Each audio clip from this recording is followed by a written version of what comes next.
সম্মানিত মুসল্লি সাহাবান, আজকে জুমার বিষয় হচ্ছে দুনিয়ার জীবনে কি কি আমল করলে আমরা আল্লাহর জান্নাত পেতে পারি। অর্থাৎ জান্নাতে যাওয়ার জন্য আমাদের কি কি আমল দুনিয়ার জিন্দেগিতে করতে হবে, কোন কোন আমল আল্লাহ রাসূল সাল্লাল্লাহু আলাইহি ওয়াসাল্লাম আমাদেরকে শিখিয়ে গেছেন। যে আমল যদি আপনি একটা করেন, একটা আমলের উপর যদি আপনি সারা জীবন যদি আপনি আমল করতে পারেন, তাহলে কাল হাসরের মাঠে হতে পারে আল্লাহ রাব্বুল আলামিন আপনার এই একটা আমল দ্বারা আপনাকে জান্নাত দিতে পারেন। কিন্তু তার মধ্যে একটা প্রশ্ন হচ্ছে আমাদের, আপনার আমলটা আপনাকে খালেস নিয়তে আল্লাহর জন্য করতে হবে। এখানে অন্য কোনো উদ্দেশ্য, অন্য কোনো রূপলাংসা অর্থাৎ দুনিয়াবি কোনো কাজের জন্য আপনি এগুলো করতে পারবেন না। জান্নাত এমন একটি নিয়ামতের জায়গা যার বর্ণনা দিয়া পৃথিবীতে কোনো মানুষের সাধ্য নাই, যার বর্ণনা দিয়া আল্লাহ রাসূল সাল্লাল্লাহু আলাইহি ওয়াসাল্লাম সহিহ বুখারীতে বলেন, 421 নম্বর হাদিস, আল্লাহ রাসূল সাল্লাল্লাহু আলাইহি ওয়াসাল্লাম তিনি বলেন, জান্নাত হবে 8টা। সবচাইতে ছোট যে জান্নাত হবে, অর্থাৎ সবচাইতে যে জান্নাতটা ছোট হবে, এই জান্নাতটা হবে আপনার দুনিয়া থেকে 70 গুণ বড় হবে।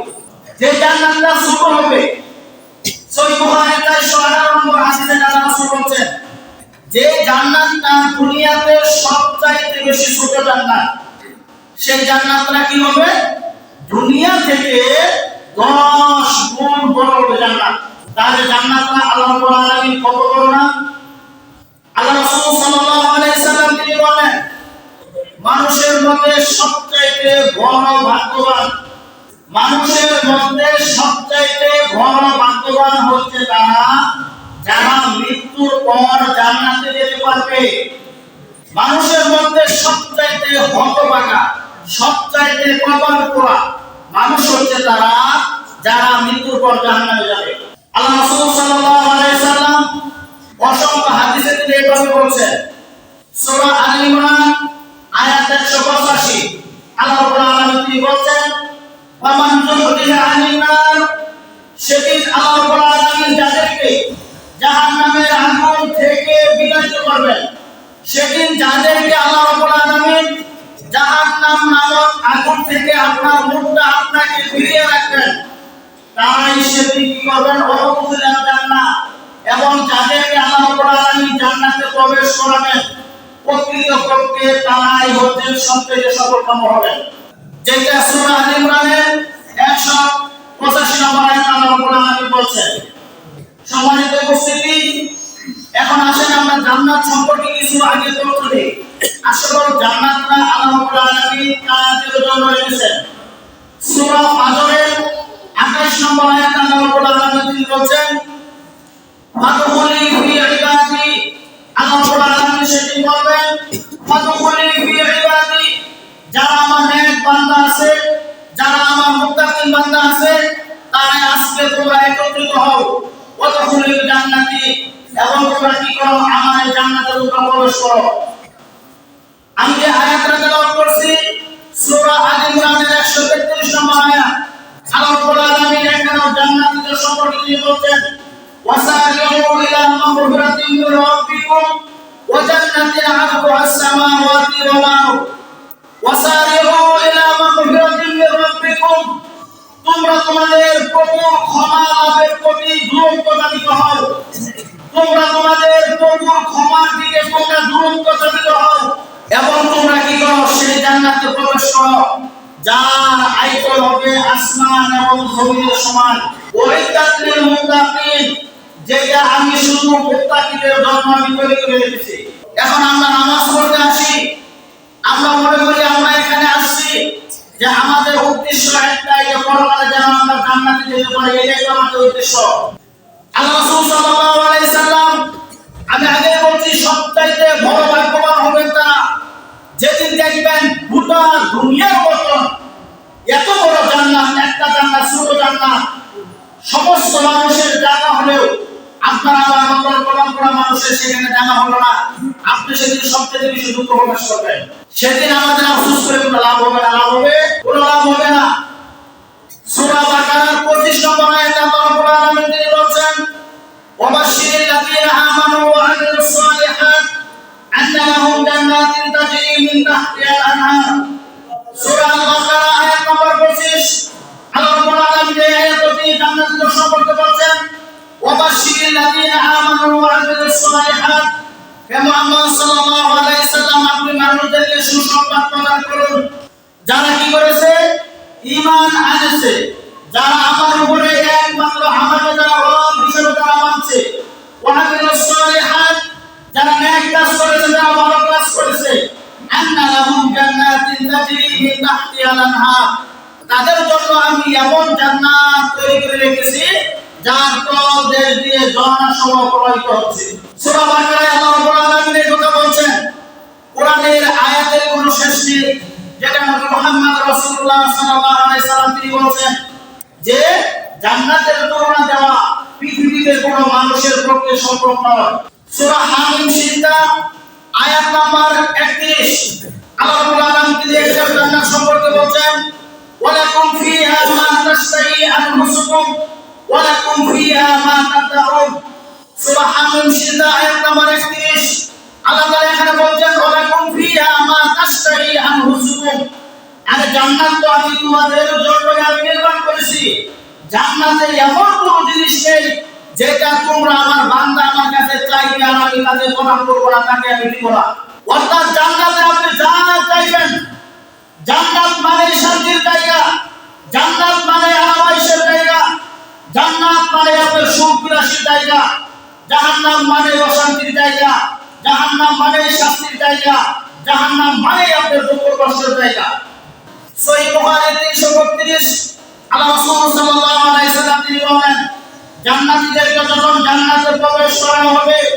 তখন একজন ঘোষণা করে দিবেন আজকে তোমরা সারা জীবন একাতে তোমরা জীবিত থাকবে তোমরা মৃত্যুবরণ করবে না তোমরা এই জান্নাতে তোমরা সুস্থ থাকবে তোমরা কখনো অসুস্থ হবে না এই জান্নাতে তোমরা সুখ শান্তি তোমরা থাকবে তোমরা কখনো দুঃখ চিন্তা তোমাদের হবে না এরকম জান্নাত আমাদের জন্য তৈরি করে রাখছেন মহান রব্বুল আলামিন সম্মানিত উপস্থিতি জান্নাতে যাওয়ার জন্য আমি এক সপ্তাহ ধরে কমপক্ষে 6টা বই আমি কাটছি আমার দৃষ্টিতে কোরআন হাদিসের মধ্যে 45টা আমল আছে যেগুলো একবারে ছোট ছোট আমল 45টা আমল আছে জান্নাতে যাওয়ার জন্য অথচ দেখেন আমরা কত ঝুমুন আছি আমরা এই জান্নাতে আমল করার কথা আমরা জানি 45টা আমল আছে দুনিয়ার জীবনে যেগুলো আমল করে আমাদের জন্য নিত্য নৈতিক কোনো জিনিস না এমনিতেই পারি আমরা পারবো যদি আমাদের একটু সহজ ইচ্ছা থাকে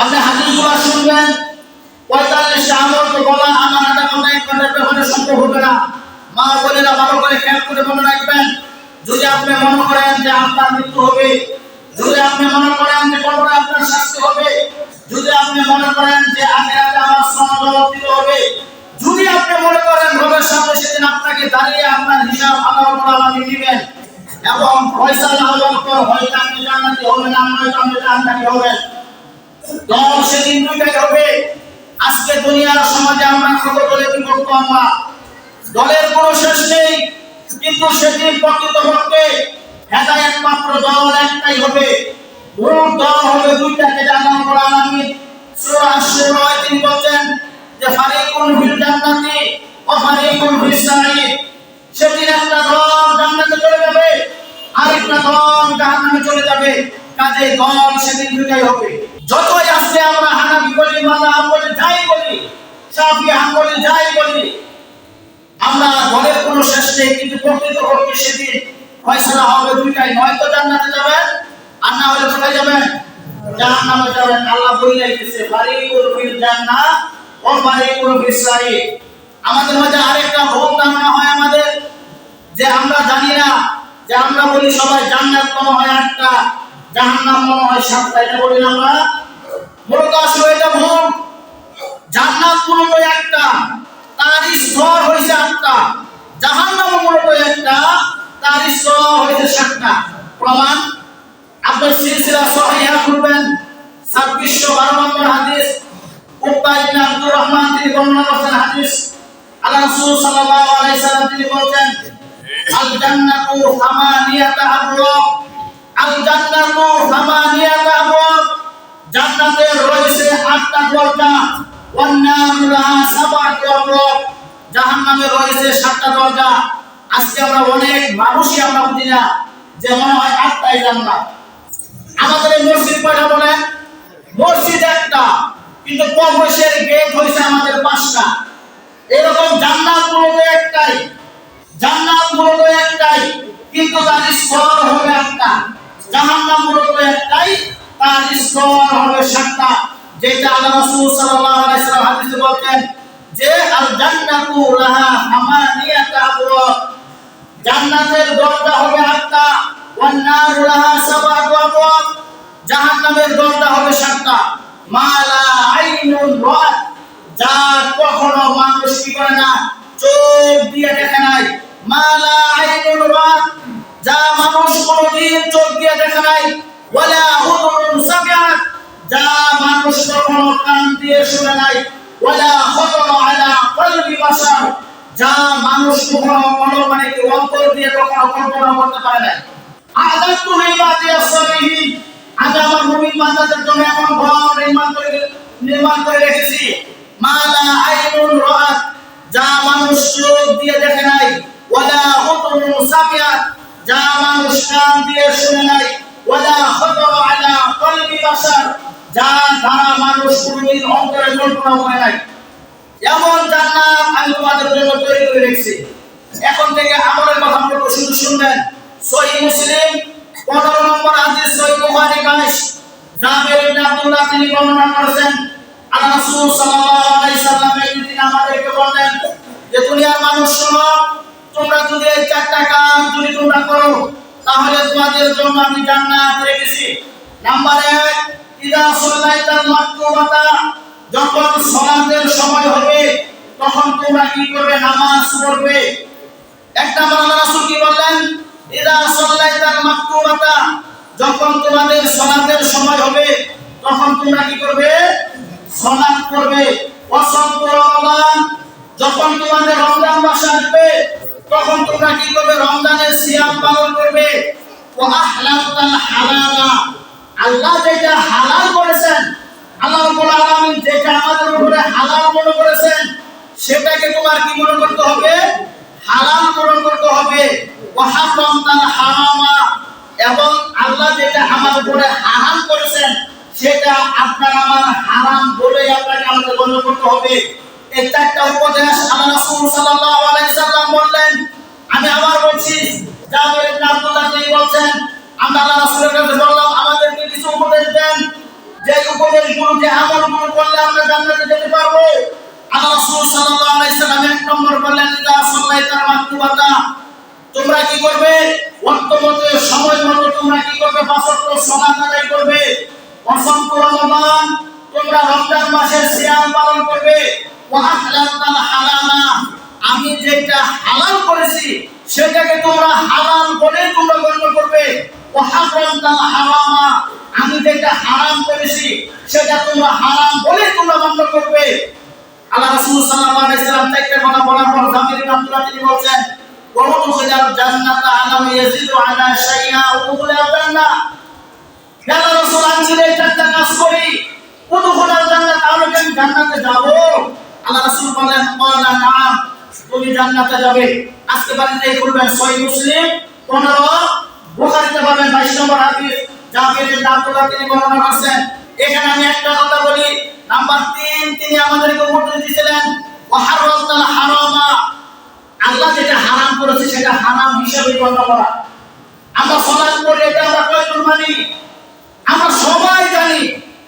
নামাজ না পড়লে মুসলমান থাকা যায় না, তাও আপনি সেটা আল্লাহর আইন আপনি বন্ধ করছেন। আপনার মানুষের সাথে খারাপ আচরণ করা যায় না, এটা আপনি লঙ্ঘন করছেন। সুদ খাওয়া যায় না, ঘুষ খাওয়া যায় না, এগুলো আল্লাহর উপর থেকে নিষেধ করছেন। সাধারণ একটা জিনিস এতদিন শুনেন, সিগারেটের মতো একটা জিনিস, জর্দার মতো একটা জিনিস, সেটাই ছাড়তে পারেন না, আপনি নিজেকে জান্নাতি মনে করতেছেন। আল্লাহ রাসূল স্পষ্ট করতেন, কাজেই যেটা আল্লাহ তাআলা হালাল করেছে সেটা আপনি কি করবেন? হালালই মনে করবেন। ওয়া হারামতাল হারামা, যেটা আল্লাহ হারাম করছে সেটা আপনি হারামই মনে করবেন। এই হাদিস আল্লাহ রাসূল আমাদেরকে চারটা উপদেশ দিয়েছেন। নাম্বার 1 কি বললাম? মানুষের সাথে ভালোভাবে কথা বলতে হবে, মানুষের সাথে আচরণ ভালোভাবে করতে হবে। নাম্বার 2, কোন ক্ষুধার্ত ব্যক্তিকে যদি আপনার কাছে খাবার চায় আপনাকে খাদ্য দিতে হবে। নাম্বার 3, সিয়াম। এটা আমাদের সামনে আমাদের অবস্থিত আসছে আপনার মাসের 12 তারিখে প্রথম সিয়াম হবে, যদি আপনারা বাঁচিয়ে রাখে, অর্থাৎ রমজান মাস যদি পার কি করবে, সিয়াম রাখবে। নাম্বার 4, আল্লাহ রাসূল সাল্লাল্লাহু আলাইহি সাল্লাম তিনি বলেছেন, মানুষ যখন ঘুমিয়ে যায়, পুরো দুনিয়ার মানুষ যখন ঘুমন্ত থাকে, তুমি একটু সময় তুমি আল্লাহর সাথে কথা বলো, অর্থাৎ তাহাজ্জুদের নামাজ পড়বে। এই চারটার মধ্যে একটা আমল যদি তুমি করতে পারো, তুমি কি করবে? এই জান্নাত তোমার জন্য হবে। 3 শ্রেণীর মানুষের চক্ষু জাহান্নামের আগুন দেখবে না। একটা উপদেশ ভালো করে শুনেন, মা বোনেরা ভালো করে শুনবেন। হাদিস পাবেন সহিহ তিরমিজিতে 3236 নম্বর হাদিস, ইবনে মাজাহ 3637 হাদিস। আবু হুরায়রা রাদিয়াল্লাহু তাআলা তিনি বলেন, সালাসাতু লা তারা আইনুহুম নার ইয়াউমাল কিয়ামাহ, কিয়ামতের মাঠে 3 শ্রেণীর মানুষের চক্ষু জাহান্নামের আগুন দেখবে না। আমি আগে কি বলছি, ফয়সালা দুটাই হবে, হয়তো আপনি জান্নাতি হবেন আর না হলে আপনি কি হবেন? জাহান্নামী হবেন। আল্লাহ রাসূল এই হাদিসে বলছে, দুনিয়ার মানুষরা, আবু হুরায়রা তিনি বর্ণনা করেছেন, 3টা কাজ যদি তোমরা করতে পারো তাহলে তোমরা কি হবে? তোমাদের জাহান্নামের আগুন তোমাদের স্পর্শ করবে না। এই 3 শ্রেণীর ব্যক্তি দেখেন, আপনি পড়েন কিনার মধ্যে। নাম্বার 1, আইনুল বাকাত মিন খাশিয়াতিল্লাহ, এমন 2 চক্ষু যে আল্লাহর ভয়ে কাঁদে। আইনুল বাকাত মিন খাশিয়াতিল্লাহ, এমন 2 চক্ষু, যেই 2 চক্ষু যে আল্লাহর ভয়ে কাঁদে। আল্লাহর ভয় এমন আমাদের মাঝে নাই। সত্যিকার অর্থে যদি আল্লাহর ভয় থাকতো তাহলে আপনার ইসলামের যে ভালো কাজগুলো হয়, এত ভালো কাজ হয়। এই শুক্রবারের আগের জুমাতে আমি বলছিলাম যে আমাদের এখানে মাহফিলে ভালো কাজ হলে আপনি বাধা প্রদান করেন, আপনি মনে করতেছেন আল্লাহ তাআলা আপনাদের প্রকাশ করে দিবেন না। আমি আপনাকে বলছি, আমি এই মেম্বারে দাঁড়িয়ে আমি আপনাদের হাতে পায়ে ধরে বলছিলাম যে মুসলমানের শেষ ঠিকানা হচ্ছে আমাদের অনুষ্ঠান। খুতবা মসজিদ কমিটির পক্ষ থেকে আমাকে দেওয়া হয়েছিল আলোচনা, আমি একটা আলোচনা আপনাদের বাইরে করছিলাম না। তাহলে আমার প্রশ্ন হলো, যদি আপনি আল্লাহকে ভয় করতেন তাহলে এই বাধাটা আপনি কেন দিলেন? আলহামদুলিল্লাহ, আপনি কি ভাবছেন আল্লাহ তাআলা আপনাকে প্রকাশ করতে পারবেন না? আল্লাহর এই ক্ষমতা নাই? আপনি কেন এটা দিলেন? আজকে যদি আমাদের এমপি মহোদয় যদি না থাকতেন, আসরের সময় হঠাৎ কোনাশোনা কিছু হবে না। আমি আশ্চর্য হয়ে যাই যে আমরা কি আপনাদের এই মুসলমান, একটা কথা বলছি এখানে রেকর্ড হচ্ছে, তো একটা কথা যদি কেউ ভুল প্রমাণ করতে পারে, কোরআন হাদিস ছাড়া বলছি, আমি তো বলছি আপনাকে 45টা আমল আছে জান্নাতে যাওয়ার জন্য, আপনি কেন কয়টা বলবো? সময় চলে যাচ্ছে। আল্লাহকে ভয় করেন, আল্লাহকে ভয় করেন। আপনার হাত পাশে সাক্ষী দিয়ে দিবে আপনাকে, ভালো কাজে আপনি কেন বাধা প্রদান করেন? আপনি এটা সমাজে যেগুলো খারাপ কাজ হয় এখানে আপনি এগিয়ে আসেন না। সবচাইতে এখানে এত মানুষ আল্লাহ কোরআন এবং হাদিসের কথাই চলছে। 19 নর্তকীকে আজ এখানে গান মঞ্চ হয়েছে। গান মঞ্চ যদি না হয়, মুসলমানদের শেষ ঠিকানা কবরস্থানে, কবর নিয়ে কথা বলছি আমি। আমরা মুসলমান, আপনি কি ভাবছেন যে আপনার এটা হিসাব হবে না? আল্লাহ তাআলা সব কিছু আপনাকে সেদিন হিসাব দিতে হবে। তওবা করুন আল্লাহর কাছে, আল্লাহর কাছে ফিরে আসেন। সেদিন ভুল হলে আপনার সুযোগ নেই। আমি আপনাকে কিভাবে বলি, আজকে যে সূরা কাহফ পড়বেন, সূরা কাহফ 103 থেকে 106 নম্বর আয়াত পড়বেন। কুল হাল উনাব্বিউকুম বিল আখযারিনা আমালা আল্লাযীনা দাল্লা সা'য়ুহুম ফিল হায়াতিদ দুনিয়া। সূরা কাহফ 103 থেকে পড়বেন, 106 নম্বর পর্যন্ত পড়বেন। কত মানুষ সেদিন আফসোস করবে তার দুনিয়ার জীবনে আমলগুলো যে দুনিয়ার জীবনে নষ্ট করে গেছে। এমন চক্ষু যে আল্লাহর রাস্তায় জেগে থাকে। আইনুন বাকাত মিন খাশিয়াতিল্লাহ ওয়া আইনুন হারাসাত ফি সাবিলিল্লাহ। নাম্বার 2, এমন চক্ষু যে আল্লাহর রাস্তায় জেগে থাকে। আল্লাহর রাস্তায় জেগে থাকা মানে আপনার নামাজ পড়ে গেছেন এশারে, এই আন্ডারপাড়া মুরুদ আপনি আছেন, যে আল্লাহ সুবহানাহু ওয়া তাআলা আপনাকে এত সুন্দর বিধি চক্ষু দিলেন, আপনি সালাত করে গিয়ে আপনার বয়স 70-80 বছর। আমরা সারাদিন যাই না, কিছু তো হলেও যাই, প্রয়োজনে যাই। যে দুইটা চক্ষু আল্লাহ আপনাকে আপনার মা বাবা দুনিয়ার জিন্দেগি দেখার জন্য দিলেন, আল্লাহ তাআলা বললেন তুমি আল্লাহর রাস্তায় জেগে থাকো। আজকে ওয়াজ মাহফিলে আমাদের মুসলিম পাওয়া যায় না, মানুষ পাওয়া যায় না, অথচ ঘন্টার পর ঘন্টা দোকানে আমরা অর্থ অরুণ নারীদের ছবি রেখে আমরা দাঁড়াই দাঁড়াই। আপনি কি জবাব দিবেন আল্লাহর কাছে? আপনি কি জবাব দিবেন? আপনাকে আল্লাহ তাআলা অন্ধ বলে অন্ধ করে আপনাকে দুনিয়াতে বানাইতে পারতেন, কিন্তু আল্লাহ তাআলা আপনাকে দৃষ্টি শক্তি করেন ঠিক করেন নাই। কাজে আপনাকে জবাব দিতে হবে, আপনি প্রস্তুত হন। 3 নাম্বার আল্লাহ রাসূল বলেন ওয়াইদুল হারাসাত মিন মাহারিমিল্লাহ, এমন চক্ষু যে কোনো বেপরদা বেগানা মহিলাকে দেখে নিচু করে রাখে, এদের 3 শ্রেণীর মানুষের চক্ষু জাহান্নামের আগুন দেখবে না, তারা জান্নাতে যাবে। আমি আবার বলছি, নাম্বার 1 কি বলছি? আপনার আল্লাহর ভয় থাকতে হবে, আপনি আল্লাহকে ভয় করবেন সব সময়। নাম্বার 2 আল্লাহর রাস্তায় জেগে থাকা। আল্লাহর রাস্তায় জেগে থাকা মানে আপনার নাটক সিনেমা যাত্রাপালা করে আপনার জীবন কাটানো না। আল্লাহর রাস্তায় জেগে থাকা মানে আপনি শেষে উঠেন, তাহাজ্জুদ করেন, সালাত সালাম করেন, ওয়াজ মাহফিল হলে আপনি সেখানে যান। এটা হচ্ছে আপনার ধর্মীয় কাজে আপনি জেগে থাকেন, এটা হচ্ছে আল্লাহর রাস্তায় জেগে থাকা, আল্লাহর ইবাদত করে জেগে থাকা। দোকান পাটে আড্ডা দিয়ে আপনি জেগে থাকা না। নাম্বার 3 হচ্ছে বেপরদা বেহানা কোন মহিলা চললে তাদেরকে দেখে দৃষ্টিটা নষ্ট করা। আর আমরা এত মানুষ 50 বছর 60 বছর হয়ে গেছে আমাদের, আমরা আরো সুন্দরভাবে চেয়ে থাকি। সম্মানিত উপস্থিতি, 3টা হাদিসের 3 থেকে 12টা প্রমাণ পেলেন। এখন আসেন আল্লাহ রাসূল সাল্লাল্লাহু আলাইহি সাল্লাম তিনি একটি দোয়া শিখাইছেন। দোয়াটি পাবেন আবু দাউদে 1512 নম্বর দোয়া। আল্লাহ রাসূল বলেন যদি কোনো ব্যক্তি এই দোয়াটা পড়ে তাহলে তার উপর জান্নাত ওয়াজিব হয়ে যায়। দোয়াটা ভালো করে শুনেন, আমি বলছি ছোট ছোট আমলের কথা বলবো। 1512 নম্বর হাদিস পাবেন সুনান আবু দাউদ। আল্লাহ রাসূল সাল্লাল্লাহু আলাইহি সাল্লাম তিনি বলেন রাদিতু বিল্লাহি রাব্বান ওয়া বিল ইসলামি দীনান ওয়া বি মুহাম্মাদুর রাসূলুল্লাহ সাল্লাল্লাহু আলাইহি ওয়াসাল্লাম। মুসনাদ আহমদ 1512 নম্বর হাদিস এটা। আল্লাহ রাসূল সাল্লাল্লাহু আলাইহি সাল্লাম তিনি বলেন এই একটা হাদিসের উপর কথা বললে ঘন্টা পর ঘন্টা আলোচনা করা যাবে। আপনি কোন দিন বলেন আল্লাহ রাসূল নিজে বলেন দুনিয়ার মানুষরা এই দোয়াটা যে মন থেকে পড়বে, এই দোয়াটা যে মন থেকে পড়বে, যারা বিশ্বাস করবে তাদের উপরে একবার পড়লে তার উপর আমার জান্নাত ওয়াজিব হয়ে যায়। আপনি কি বলেন? আমরা বাঙালি, আমরা আরবি বুঝি না। এজন্য তো সৌদি আরবের কাবার ইমাম, মদিনার ইমাম, তারা যখন জান্নাত জাহান্নামের কথা বলে তারা হাওয়াও করে কেঁদে ওঠে, কারণ এখানে আযাবের কথা আছে। আমরা বাঙালি বুঝি না, আমরা কি করছি? নামাজ যদি আপনি পড়তেন, আপনি রবের সাথে কথা বলছেন, রুকু সিজদা দেন, আলহামদুলিল্লাহ রাব্বিল আলামিন বলছেন, আল্লাহ প্রশংসা করছেন, আল্লাহ আপনার সেখান থেকে আল্লাহ আপনাকে সাক্ষী দিচ্ছে।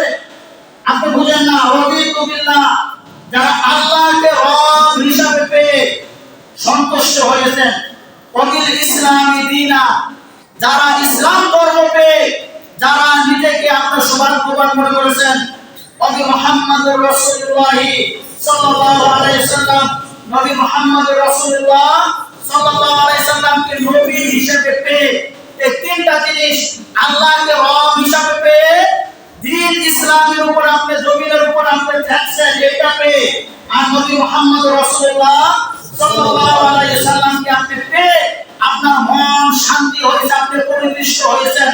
আল্লাহ রাসূল বলেন এই মন নিয়ে, এই ঈমান নিয়ে যে একবার বলবে আমি আল্লাহ তোমার কাছে সাক্ষ্য দিচ্ছি, তার জন্য জান্নাত ওয়াজিব হয়ে যাবে। আপনি পাবেন হাদিস মুসনাদ আহমদ 1512 নম্বর হাদিস। এখন আসে সিলসিলা সহিহা 3332। আল্লাহ রাসূল সাল্লাল্লাহু আলাইহি সাল্লাম তিনি বলেন মা বোনেরা শুনেন, যারা নামাজ পড়েন আমল শুনবেন, শুধু আমলের কথা বলবো। কয়টা গেল? 3টা, 12টা, 15টা। নাম্বার 16 আল্লাহ রাসূল বলেন এমন একটা বাক্য আছে যদি দুনিয়ার মানুষ যদি তোমরা করো তাহলে প্রত্যেকবার একবার বলবে আল্লাহ তোমার জন্য জান্নাতে একটি খেজুর গাছ রোপণ করবেন। কয়বার বলবেন? একবার। জান্নাতের গাছগুলো হবে স্বর্ণের। আল্লাহ রাসূল বলেন আজকে হাদিস দেখি 2524 নম্বর হাদিস, তিরমিজি শরীফের হাদিস। আল্লাহ রাসূল বলেন যে জান্নাতের গাছপালা ধান এগুলা সব হবে স্বর্ণের। জান্নাতের একটা ইট হবে স্বর্ণের, আরেকটা ইট হবে রূপা। আপনি জান্নাত নিয়ে কল্পনা করেন, জান্নাতে যে নারীরা হবে তাদের একটা মাথার ওড়নাতে দাম হবে। মা বোনেরা শুনেন, মাথার একটা ওড়না কত টাকা দিয়ে কিনেন? আপনাদের স্ত্রী 9 লক্ষ 2 লক্ষ 9 কোটি টাকা দিয়ে কিনলেন। একটা মাথার ওড়নার মূল্য খায়রুম মিনাদ দুনিয়া ওয়া মা ফিহা, দুনিয়ার মধ্যে যা কিছু আছে সবচেয়ে উত্তম হবে। আল্লাহ রাসূল বলেন জান্নাত নিয়ে কখনো মানুষের কল্পনা করা সম্ভব না। দোয়াটা হচ্ছে সুবহানাল্লাহিল আযীম ওয়া বিহামদিহি, সুবহানাল্লাহিল আযীম ওয়া বিহামদিহি। আল্লাহ রাসূল বলেন যে ব্যক্তি একবার বলবে এটা, তার জন্য জান্নাতে একটি খেজুর গাছ আল্লাহ রোপণ করবে। তাহলে বলেন এই আমলগুলো আমাদের সুদানা সুদা নাম্বার 17 এটা মাজার হাদিস 1243। আল্লাহ রাসূল বলেন যে লা ইলাহা ইল্লা হুয়াল হাইয়ুল কাইয়্যুম ওয়া আতুবু ইলাইহি। আল্লাহ রাসূল বলেন যদি কোনো ব্যক্তি চায় যে তার জান্নাতে তার গুপ্তধন হোক, অর্থাৎ আমরা দুনিয়ার জীবনে পরকালের জন্য আমরা কি করি? আমরা ব্যাংক ব্যালেন্স করি, ব্যাংকে টাকা রাখি। আপনি যদি মনে করেন যে আমার জান্নাতের গুপ্তধন নাকি, আল্লাহ রাসূল বলেন এই গণনা করবে লা হাওলা ওয়ালা কুওয়াতা ইল্লা বিল্লাহ, তোমার জান্নাতের গুপ্তধন তোমার হতেই থাকবে। নাম্বার 18 নামাজের পর আয়াতুল কুরসি পাঠ করবেন। নাম্বার 18 বলছি ফরজ নামাজের পর আয়াতুল কুরসি পাঠ করবেন। আল্লাহ রাসূল বলেন ওই মানুষটা জান্নাতে যাওয়ার জন্য শুধু মৃত্যুটাই বাকি, সে জান্নাতে যাবে। নাম্বার 19 আপনি দৈনিক 12 রাকাত সুন্নাত নামাজ আদায় করবেন ফরজ নামাজের সাথে। উম্মে হাবিবা রাদিয়াল্লাহু তাআলা আনহা তিনি হাদিস বর্ণনা করেছেন যদি কোনো ব্যক্তি দৈনিক 12 রাকাত নফল নামাজ অথবা সুন্নাত নামাজ আদায় করেন, অর্থাৎ যোহরের আগে 4 পরে 2 পরে 4 করা যায়, মাগরিবের পরে 2 এশারের পরে 2, ফজরের আগে আপনার 2। মা বোনেরা শুনেন 12 রাকাত সুন্নাত যারা পড়বে আল্লাহ রাসূল বলেন তাদের জন্য আমি একটি জান্নাতের ঘর নির্মাণ করব। নাম্বার 19 নাম্বার 20 ফরজ নামাজের পর যখন আপনি পড়বেন একটা দোয়া শিখাই দিয়েছেন আল্লাহ রাসূল সাল্লাল্লাহু আলাইহি সাল্লাম, জান্নাতের জন্য দোয়া। আল্লাহুম্মা ইন্নী আসআলুকা জান্নাতাল ফিরদাউস, আল্লাহুম্মা ইন্নী আসআলুকা জান্নাতাল ফিরদাউস, আল্লাহুম্মা ইন্নী আসআলুকা জান্নাতাল ফিরদাউস। আল্লাহ রাসূল বলেন যে ব্যক্তি 3 বার এটা আমাকে বলবে জান্নাত তার উপরে ওয়াজিব হয়ে যাবে। কত সুন্দর সুন্দর আমল আমরা করি না, আমরা জানিও না, অথচ এগুলো আমলের দ্বারা একটা যদি আপনি জীবনে করে দিতে পারেন, নিয়মিত যদি করেন, আপনার জান্নাত পাওয়া সোজা। সম্মানিত উপস্থিতি, নাম্বার 21 হচ্ছে আপনার মুসলমানের সাথে হিংসা বিদ্বেষ না রাখা। মুসলমানের সাথে হিংসা বিদ্বেষ না রাখা। আল্লাহ রাসূল সাল্লাল্লাহু আলাইহি সাল্লাম তিনি বলেন হে দুনিয়ার মানুষ শোনো, আগুন যেভাবে লাকড়িকে পুড়ে ছাই করে দেয়, আগুন যেভাবে লাকড়িকে পুড়ে সুন্দর লাকড়িকে পুড়ে ছাই করে দেয়, তোমরা যদি মুসলমানের সাথে যদি হিংসা বিদ্বেষ থাকে, তোমার হিংসা থাকে, তোমার নেক আমলগুলো যেভাবে আগুন খড়িকে পুড়ে ছাই করে দেয়, তোমার নেক আমলগুলো এইভাবে পুড়ে ছাই করে দেবে। আজকে খুলবেন 3662 নম্বর হাদিস, এটা মাথায় পাবেন 3662 নম্বর হাদিস। আল্লাহ রাসূল বলেন যে ব্যক্তি সরিষা দানা পরিমাণ ঈমান নিয়ে যে মৃত্যুবরণ করবে সে জান্নাতে জামিয়ে যাবে। আল্লাহ রাসূল এটা বলেন।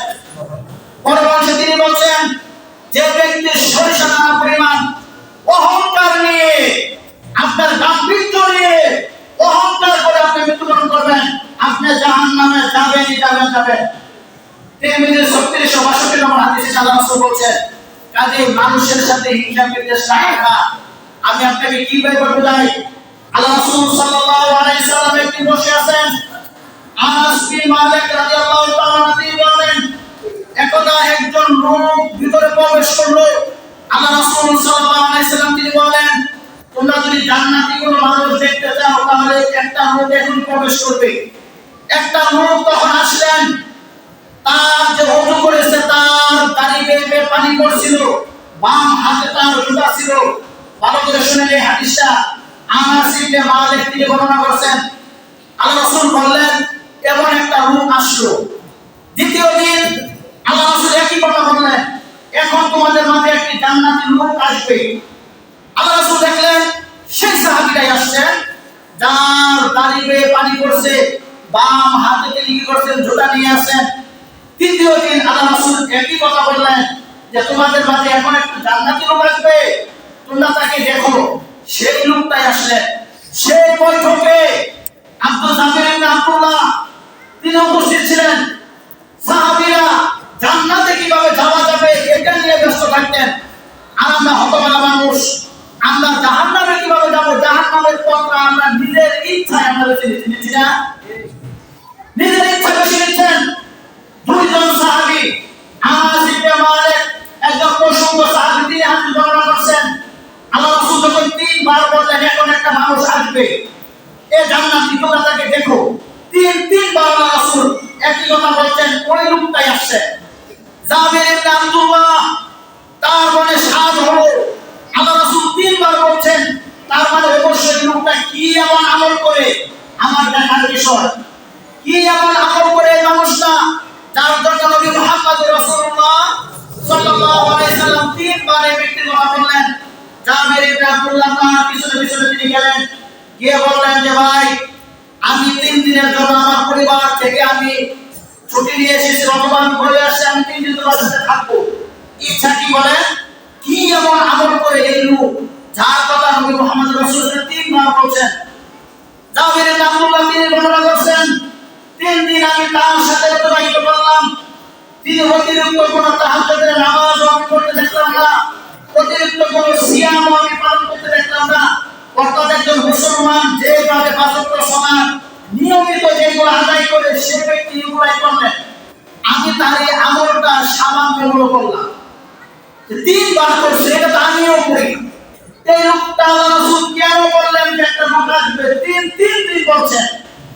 জাবির ইবনে আব্দুল্লাহ 3 দিন হওয়ার পর তিনি বলছেন যে আমি আপনার কাছে আসার উদ্দেশ্য হচ্ছে একটাই, যে আল্লাহ রাসূল একদিন বলছেন আমাদেরকে যে একটা জান্নাতি লোক এখন তোমাদের মাঝে আসবে, তোমরা তাকে দেখো।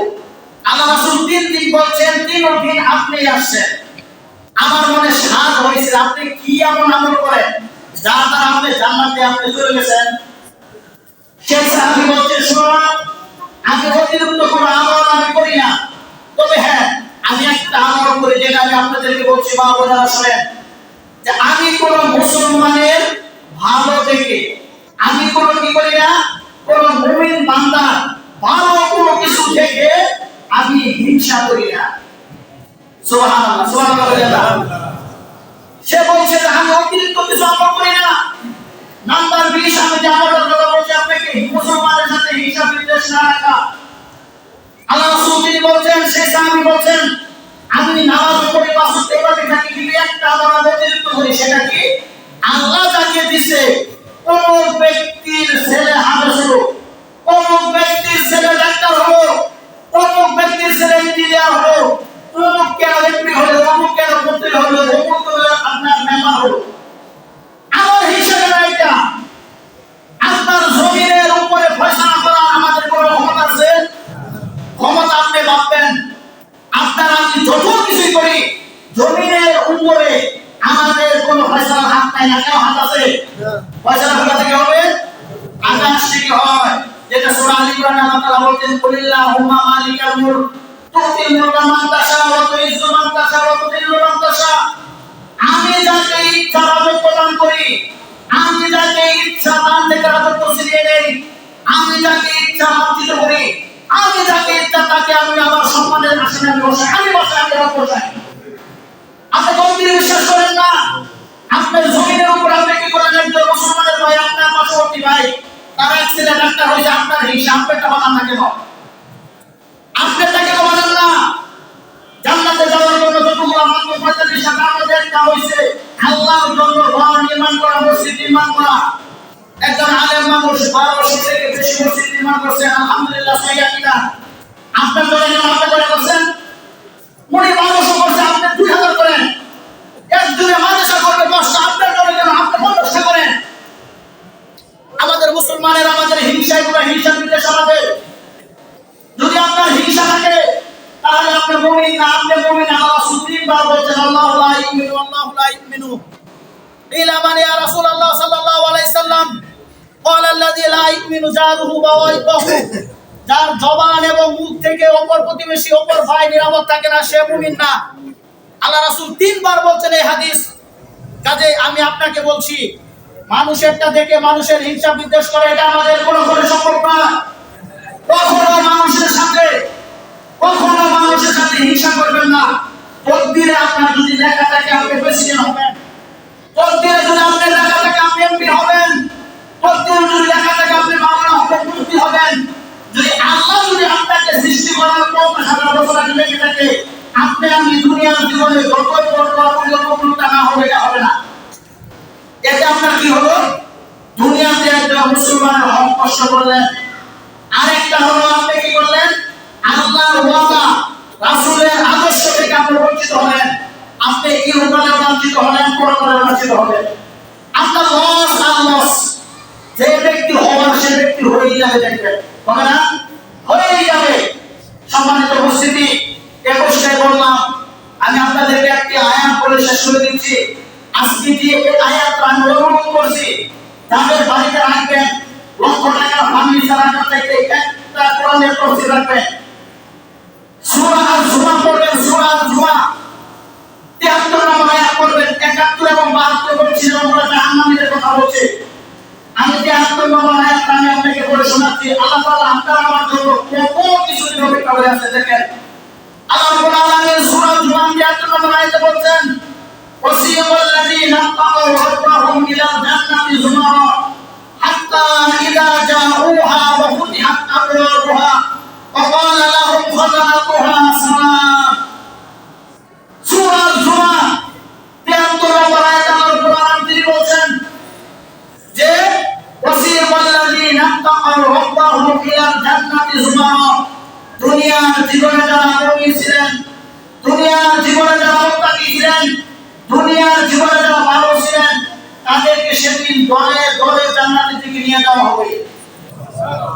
শুধু তাই নয়, আপনি জান্নাতের কাছে আপনি গিয়ে দেখবেন আপনার জন্য জান্নাতের দরজাগুলো খুলে দেওয়া হয়েছে এবং সেখানে যারা ফেরেশতা থাকবে তারা আপনাকে দেখে সালাম দিবে। সুবহানাল্লাহ। উম্মতি আল্লাহু আকবার সালাম। জান্নাতের রক্ষীরা আপনাকে দেখে সালাম দিবে। আল্লাহ বলছেন এই আয়াতে যারা ঈমান নিয়ে মৃত্যুবরণ করতে পারবেন আল্লাহ রাব্বুল আলামিন তিনি আয়াতে বলছেন দলে দলে তাদেরকে জান্নাতের দিকে নিয়ে যাওয়া হবে। জান্নাতের রক্ষীরা তাদেরকে দেখে সালাম দিবেন। আপনি কত সৌভাগ্যবান ব্যক্তি আপনি চিন্তা করতে পারেন। আর যদি আপনি ঈমান নিয়ে যদি না পূরণ করেন আগের দিন আয়াত পড়বেন 71 আর 72 পড়বেন। 73 নম্বর জান্নাতের কথা বলা হয়েছে। তারা সেদিন বলবে ফেরেশতারা এত বড় জান্নাত, এত নিয়ামত এটা তোমাদের জন্যই রাখা হয়েছে। এখানে প্রবেশ করো, সুখ শান্তিতে তোমরা কি করো? বসবাস করো। সম্মানিত উপস্থিতি, আমি আর 2 মিনিট বেশি নিতে আপনাদের কাছ থেকে। যারা যুবক ভাইরা আছেন আমাদের সময় হয় না, আমাদের সামনে একটা জিনিস আসছে 14 ফেব্রুয়ারি। আমি আপনাকে বলছি মা বোনেরা যারা আছেন শুনেন, আপনাদেরকে আল্লাহ রাব্বুল আলামিন অনেক মর্যাদা দিয়েছে। ইসলামের সবথেকে যদি মর্যাদা কাউকে দেয়া থাকে সেটা নাকি দিয়েছে আল্লাহ রাব্বুল আলামিন।